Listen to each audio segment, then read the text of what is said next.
So to give a little background about the person I interviewed, he currently works for Save the Children and he's a senior advisor for emergencies and a strategies partnership. So that is dealing with working with a lot of different organizations to give humanitarian aid to those in need. And he also worked at USAID as a operational planner in the past. He worked for the American Red Cross and he started off on this journey at the Peace Corps. So I then asked about how he got into his humanitarian work that he does currently, and he said that he had a very influential college counselor who inspired him to go into the Peace Corps, which is where he learned that he wanted to be involved with humanitarian aid. He also got a political science degree from UConn, so that compiled with the Peace Corps, he said, were paired together very well and became kind of his sets of interest. When I asked him about his experience with the Peace Corps, he said that he would recommend it for anyone who has an interest in being service-oriented, he said, and is also willing to put themselves in uncomfortable situations, not just from the physical and comfort aspect, but also from a cultural setting. And I'm looking to the side because I'm trying to quote the things he's saying. But he also says that you have to be very present and have a new way of thinking and interacting with people. They always practice cultural relativism in these type of fields, which is just viewing other cultures on their own terms instead of judging them from the values that we hold in our culture.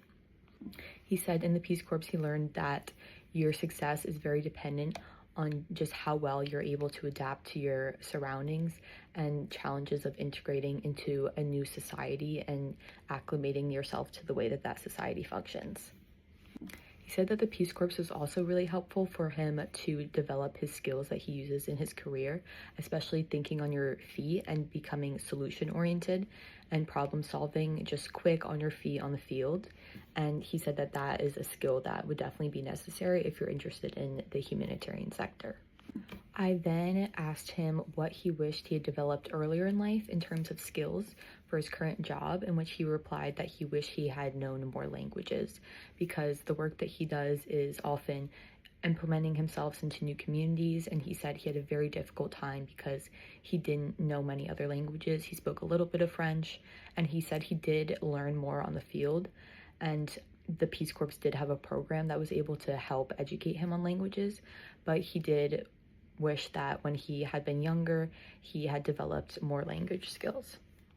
Along with that advice for his younger self, he also said that he had wished he was able to know more concrete skills, such as how grants and finances work, how contracts work, knowing how organizational structures work and project management works. And he said that while he learned more ways of thinking and frameworks in his undergrad and in high school, he wished that he had learned more practical application skills like that.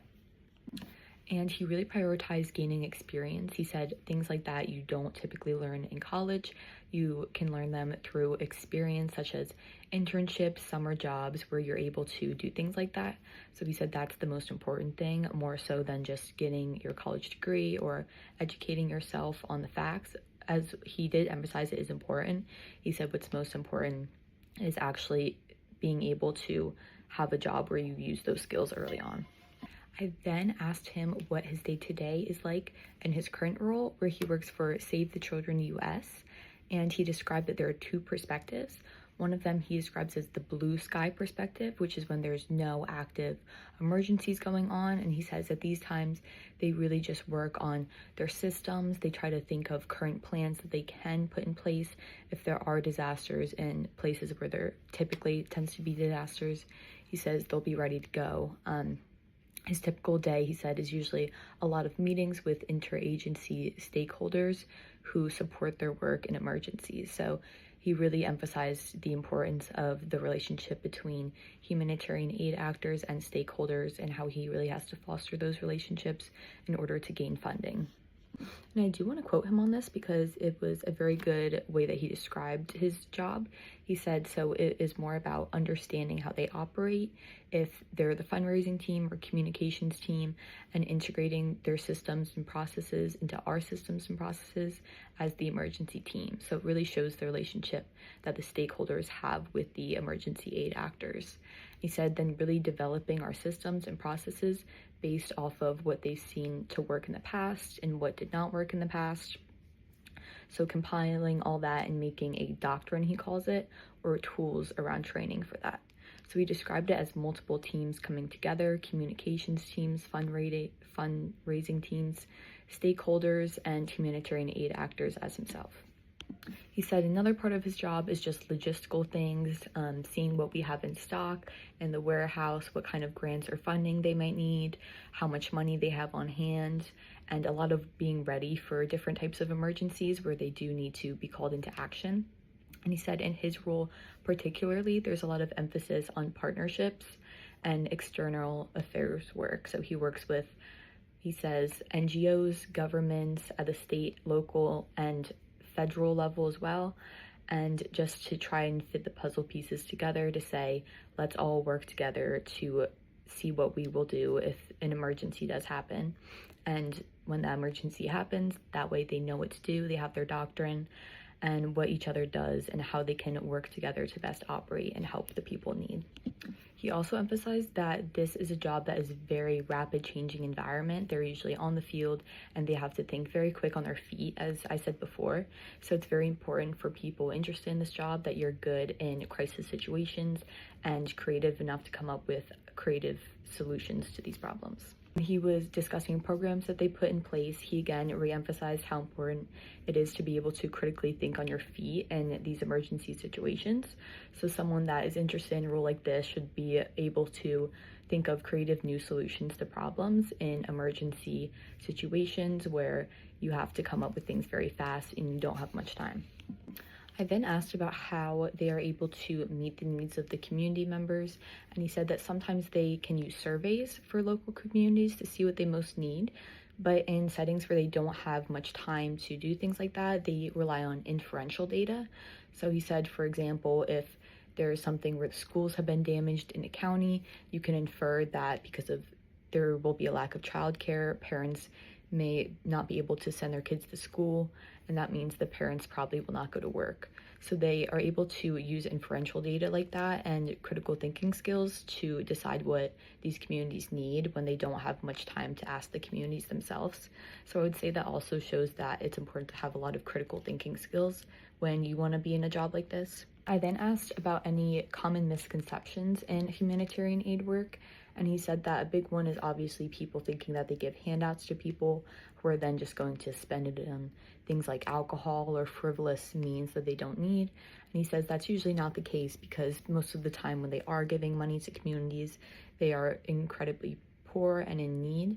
And a lot of the assistance isn't cash, it's programs and other means that can help them in realistic ways. He also described something that they commonly use in their field called UDM, which stands for unsolicited donated materials. And he said that while people often think it's very nice to give them things like baked goods, they actually cannot give that to the people in need, especially if it is food, just because they can't verify that it's safe and clean. And so while people typically try to donate and help as a way of really being selfless, it ultimately just ends up being more work for them. So he said that if you are someone who wants to help, volunteering is really important, especially among younger generations. It's not as common, and also cash assistance. And I asked him a similar question to before, but I said, if you could give any advice to your high school self, what would you tell yourself? And I mentioned that he said something about wanting to learn more languages earlier.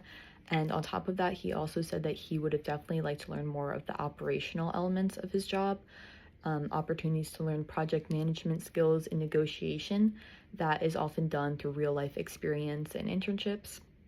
And he says he's very grateful that he had the experience to learn these things, but it would have just given him a step up if he had known them before.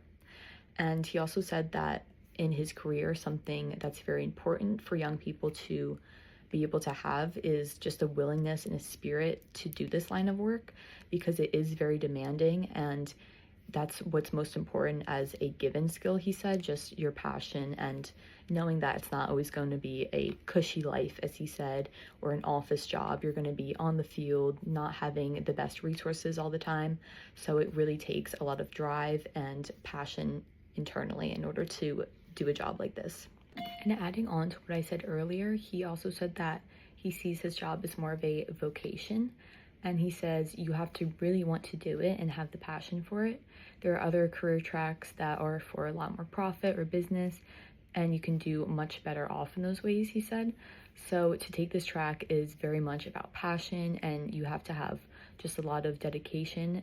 Knowing this about yourself is important, and knowing that you'll be able to commit to something once you start it. He also said being someone that prioritizes self-care is incredibly important in this career, which I didn't know before, because he said you work very long days, sometimes an 18-hour day in a disaster area, and it's important that when you do have time to yourself, you prioritize your own mental well-being, especially in this type of work. You are doing very difficult things, dealing head-on with trauma. So just being able to carve out time for yourself and really make sure that you're prioritizing your mental well-being. He also said that they do work very long hours, so it's important that you have a lot of self-resilience and you also know yourself and know what your limits are. I asked him also about the most difficult part of his job, and he said that part of that is the reason that he's not able to appear on camera in front of you today. He said there's a lot of security reasons, although you are typically, as he says, behind a wall when you're in these crisis situations. There is a lot of times where you have to be directly with the community and amongst people in these different conflict zones, so sometimes it can be dangerous, and that's why he can't appear on screen today. He said that there are certain terrorist organizations or groups that don't want people to receive the aid that they need, and so because of that, he said sometimes it can be an isolating experience where he feels like, he said, you are learning and you're with the community, but there will always be people who maybe don't trust you or don't want you to be doing what you're doing. And so he said it does help you to address their needs in a more effective way by being amongst the community, but it does come with a downside.